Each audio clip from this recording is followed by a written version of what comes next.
नमस्कार. ग्रंथ तुमच्या दारीच्या निसर्गायनच्या माध्यमातून अनेक संस्थांच्या मदतीने आपण यावेळी शाडू माती रक्षक म्हणून काम करूया. शाडू मातीच्या मूर्तीचं घरच्या घरी आपण बादलीत विसर्जन करतो. यावेळी आपल्याला फक्त त्या बादलीमध्ये आधी एक चादर टाकायची, ज्याची सगळ्या बाजूनी टोकं बाहेर राहतील याची आपण आधी काळजी करूया.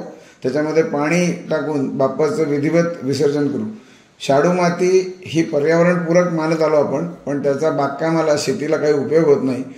त्यामुळे आपण ती माती जर मूर्तिकारांना परत देऊन वापरली तर शाडू मातीचं रक्षण होईल. या संकल्पनेतनं आपण हे काम करतोय. साधारणतः 2-3 दिवसामध्ये ती माती विरघळायला लागेल. त्याच्यावरचं निर्माल्य आपण काढू आणि श्रीखंडाची पोटली बांधतात तशी एक पोटली बांधू, जेणेकरून त्याच्यातलं पाणीचा निचरा होऊन जाईल. आणि अशी पोटली ही संकलन केंद्रावरती आपण जमा करूया. संकलन केंद्र अनेक शाळांमध्ये अनेक संस्थांमध्ये आहे. ही माती परत मूर्तिकारांना देऊन आपण एक चांगलं काम करूया. सगळ्यांच्या सहकार्याबद्दल धन्यवाद.